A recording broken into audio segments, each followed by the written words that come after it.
Welcome back, welcome back, welcome back, welcome back.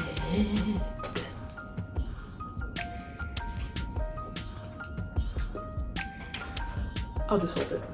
Welcome back to my YouTube channel. My name is Yenny Singh, and this is a story time on my worst date ever, and it was a Tinder date. And we don't do that anymore. We learned our lesson. Now, for this video, I had to have a little wine. Just because it was literally crazy and it was ghetto. Did I say ghetto? Because it was ghetto. So, where should I begin? Okay. So I was on Tinder and I matched with this really. We talked on Tinder for a couple of days, and he added me on Instagram. So after he added me on Instagram, I completely forgot about him, and we didn't speak again for like 3-4 months. So he randomly slides in my DM, and I'm really not the type of person to just go out with somebody that I met on the internet. But I was just like, you know what? I'm young and I'm not living my life. So he DM'd me and he told me he wanted to take me out. And I said, yeah, I'm down. But he informed me that he's not working right now, so he can't take me anywhere nice or do anything spectacular. I said, well, why don't we just like go for a ride or like sit in the park or something? Like, that was cute, that was nice. I'm a sweetie. And looking back on this, I definitely regret it because I'm not the type of girl you can just take to sit in the park, boo-boo. You're taking me out or you're not taking me out. Feel me? But I was nice, and I said yeah, we can meet up and whatever. So we set our date for the next day, and before we meet up, I'm just hyped because I'm like, yo, this man is so fine. Like, he's tall, he's dark, and like he just seems like he's about his business. He's on some low times, and I realize now, once you start having those bum bitch thoughts about a man, like he's on some low times, you need to check yourself and you need to check him. And I will say that I was significantly younger, even though it happened this summer. I was significantly younger minded, right? I'm a lot older now in my head. So, and because I've been through some stuff in these past couple months, and I learned men, I learned y'alls. So this won't be happening again. So I finished getting ready and I go downstairs to meet him. I see the car and I get in. Now I got in with my little hip to the side and smelling all good, looking all good, showing off the thick hip. And I sit down and I turn to the left and look at him. And this man is ugly. That was God bleeping me because he wants me to get monetized and he wants me to get all my coins.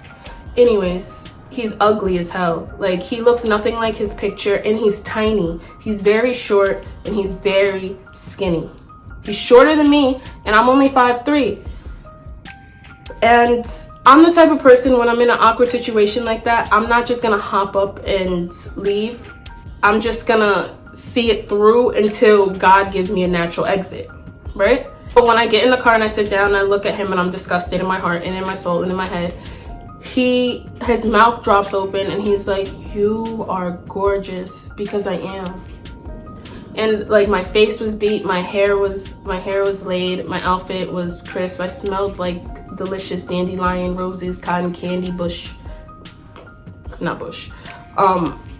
maybe a bush. Maybe if that was a bush, that's what I would smell like. Anyways, so I'm just like, you know what? I'm just gonna enjoy myself and go. We drive to Central Park, and I wanted to just sit in the car because it was dark outside and I didn't want him to stab me.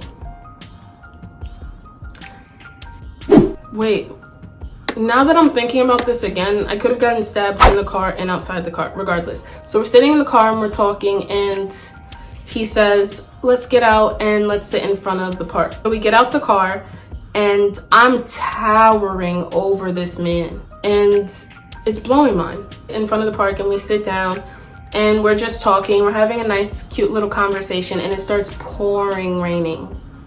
So we get up and we run back into the car. We have our heads covered and everything. And at this time, like, we're getting along. Like, we're having a little bit of fun. It's fine. It's okay. It's all right. Right?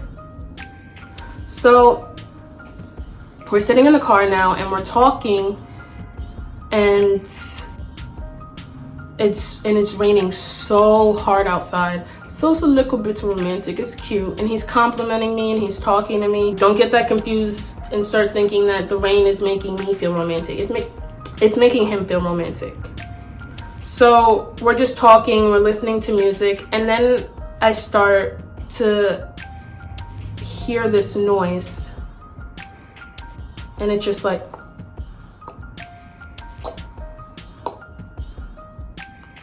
and then I start to feel wetness on my thigh, and I look up and his ceiling is leaking on me. The rain from outside is leaking through his ceiling, and it's pouring all over my lap. At this point, I'm ready to go home. I don't tell him what's happening because, again, I'm in awkward, like, I get awkward in situations like that. So I didn't tell him what's happening, and like 10 minutes passed, and now there's like a whole little puddle on my knee. And he finally notices, and he picks up his arm, and he goes like that to like dab it and dry it. And at this point, I'm feeling bad for him because there was a hole in his sweater too when he did that. And it was just a lot. I was just like, this poor fellow just wants to go out on a date. He's trying his best. I guess he's down on his luck. I'm not gonna be mean to him, but I really don't want to be here. But I'll give him the courtesy, like, I'll let you have like this cute little date. Also my chance to go out and have some fun too. Regardless, if I don't want anything romantic with him, maybe we could be chauffeur and chauffeur. Like, he can drive me places every once in a while, maybe. But would I really want that if there's a hole in the roof?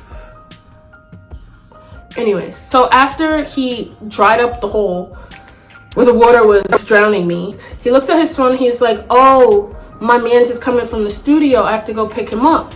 And I'm like, what does that have to do with me? We're clearly together. We were on a date until the rain hit my kneecap. But according to you, we're still on a date, so why would you go pick up your friend right now? I didn't say this to him because I'm shy and I was a little awkward, but I was thinking all this. So his friend gets in his car, and his friend smells like boo-boo. And if you're not familiar with boo-boo, boo-boo is also known as doo-doo, feces, poop. That's what his friend smelled like. And his friend's sitting in the back seat, and his friend is like flirting with me, and in my head I'm like, yo, I should really tell this man to drop me off. So we drive past my house, and as we're driving past my house, a little tear sheds because I'm like, I should be in there. But we keep going, and I find out that the friend wants to be driven to the airport. So the guy that I'm on a date with is like, bro, you gotta give me gas money. Like, I don't, like, my tank is on like E, I need gas. And his friend's straight up ignoring him. So off rip, I know that the guy I'm on a date with goes to the corner store for niggas. And if there weren't 50 million strikes before that, this was a huge one. So the guy I'm on a date with eventually has enough balls and is like, yo man, I'm just gonna drop you off at this train station because I can't take you all the way there. So the friend gets out, and I'm ready to go home. It's just me and him in the car now, and I'm ready to go home. Me and my date in the car, and I'm just ready to go home.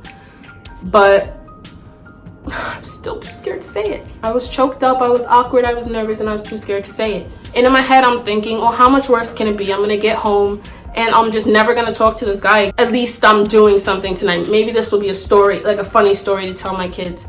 It's not funny. We're driving, and we end up in the Bronx. He lives in the Bronx, by the way. And we end up at his house, and he tells me, 1 second, I'm gonna go upstairs and get something to eat.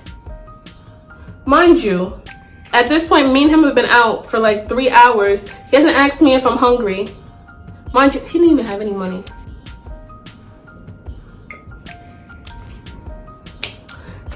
But regardless, the fact that he made a pit stop at his crib to get something to eat is ridiculous. It's trifling, like for real. So this man is upstairs for 30 minutes doing what I think is cooking a meal and enjoying it. So I call my friend while I'm in the car, and I'm like, bro, like, this is the date from hell. And now he's upstairs eating and I'm in the car starving. But thank God I had Gushers in my bag because I am a candy connoisseur. So I had Gushers in my bag, so I was in the car snacking. And I'm telling her, like, I'm ready to go home. And she's telling me, she's agreeing with me. She's saying, like, this is trash and, like, this is just not it. But again, I'm still there. So he gets back into the car and he's chewing the leftover food from what he ate. And he's like, yo, I just had a palm sandwich. And I'm like, great. And then I start to hear rumbling and police sirens. So I look outside and there's a brawl. And again, this is why I don't go to the Bronx. But there's a brawl and I'm looking at this man like, yo, get me out of here. And he's excited. He's like hanging his head out the window like, yo, what's happening? Excuse me? So at that point, I had enough balls to be like, yo, get me out of here, because I wasn't trying to get shot. And it just seemed like that was the route this was taking. So he's like, yeah, you know what, you're right.